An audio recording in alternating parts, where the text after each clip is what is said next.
제17대 경상남도 교육감 공약사업평가위원회가 올해 상반기 공약사업 이행 분석 결과 합격점이라는 결과를 내놨습니다. 공공형 학교급식 지원센터인 남해군 먹거리 통합지원센터가 문을 열면서 학생들에게는 건강한 먹거리를, 지역 농가에는 안정적인 수익을 보장해줄 수 있게 됐습니다. 경상남도 교육청이 각계 전문가와 함께 학교 방역 대책 전문가 협의회를 열고 코로나19 교내 확산 방지를 위한 대책을 고민했습니다.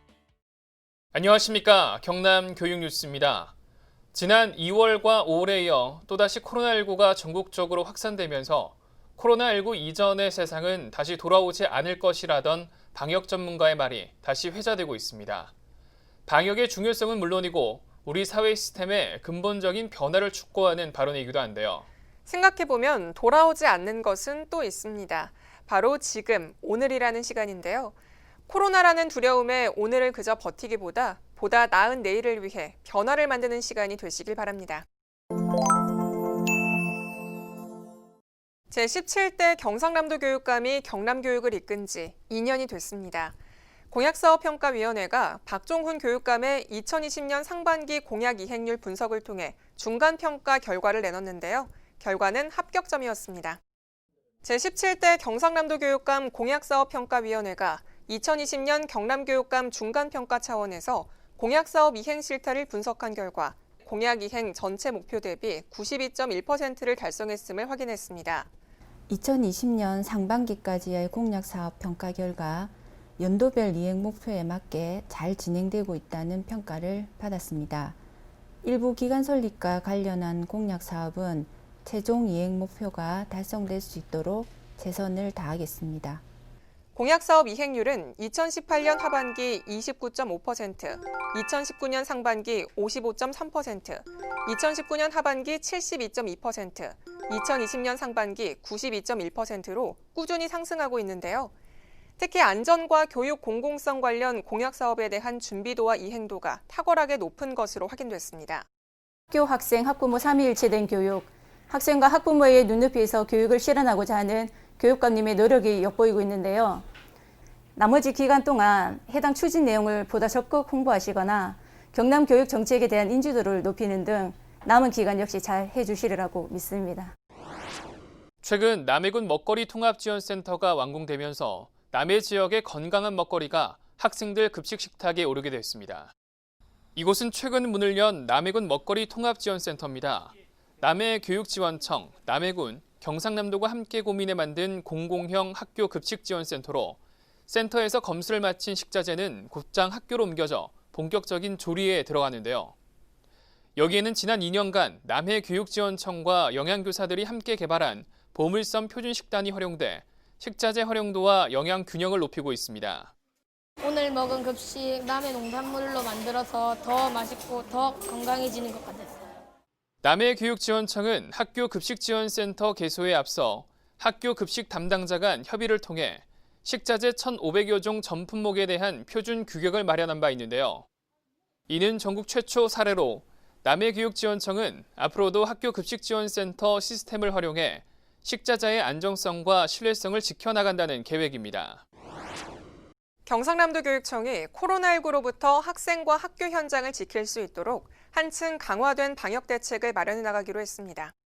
지난 2일 경상남도 교육청이 학교 방역 대책 전문가 협의회를 열고 의학 전문가, 경남도 관계자, 보건교사 등과 함께 코로나19 교내 확산 방지를 위한 대책을 고민했습니다. 이날 회의에서는 학교 현장에 전달된 코로나19 감염 예방 관리 안내 내용을 보완하는 논의가 집중적으로 이뤄졌으며 각 학교의 감염병 담당자 지원 방안도 함께 논의됐습니다.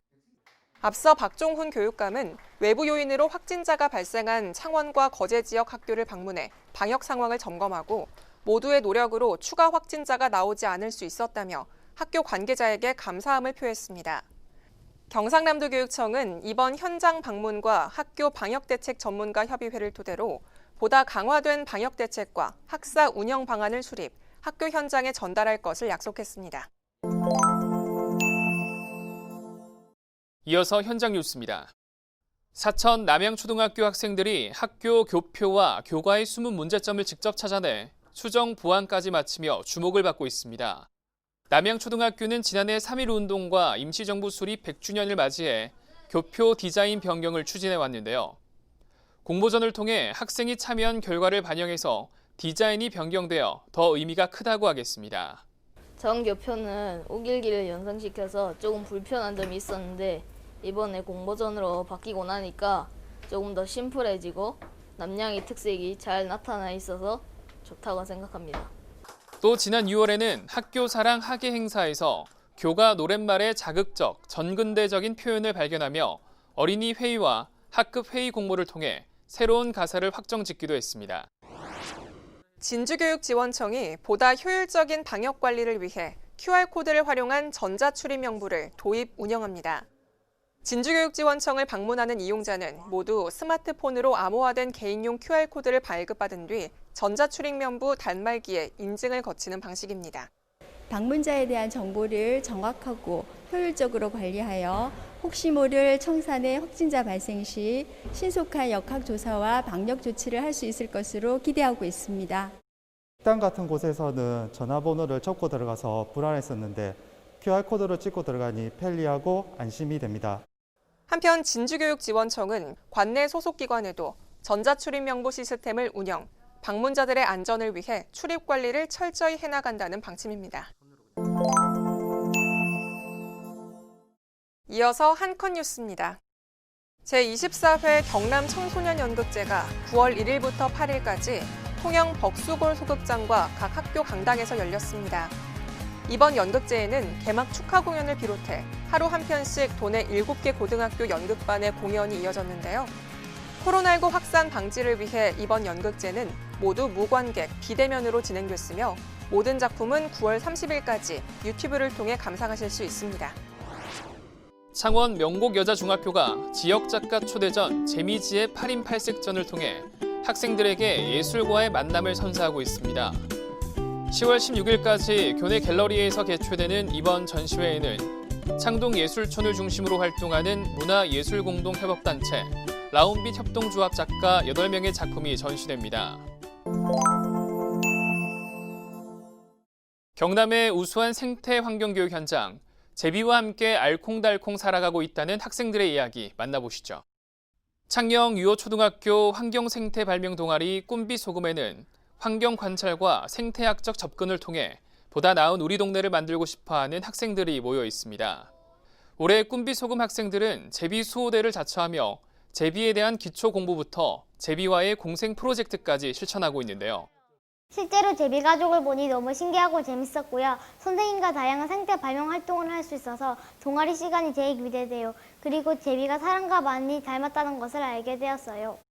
올 초 관찰 활동을 통해 창녕군 내 제비둥지 101개를 발견한 뒤부터는 동아리 활동이 더욱더 바빠졌는데요. 꿈비소금은 이 같은 활동을 통해 경남도 내 최우수 제비 동아리로 선정되는 성과를 거두기도 했습니다. 학교를 벗어나 더 큰 학교인 자연에서 배울 수 있는 가치들이 정말 많은데요. 저희 환경생태 발명 동아리 꿈비소금은 다양한 생태적 소재들을 활용하여 생태 감수성을 기를 수 있도록 함은 물론 환경 발명품을 제작하여 일상생활 속에서 환경운동을 실천할 수 있는 다양한 프로그램을 운영하고 있습니다. 무엇보다 가장 큰 성과는 환경에 대한 관심, 생명 존중 의식이 자연스럽게 자라났다는 것입니다.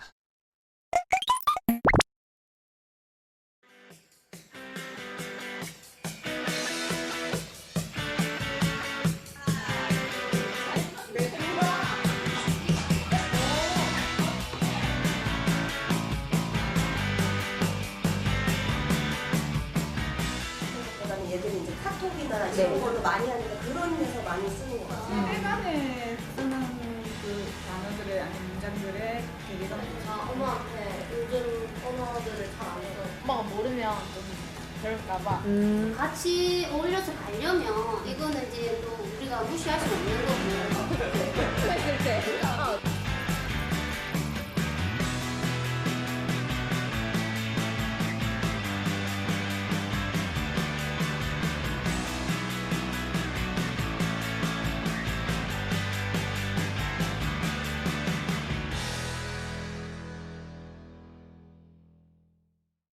지금까지 경남 교육뉴스였습니다. 시청해주신 여러분 고맙습니다.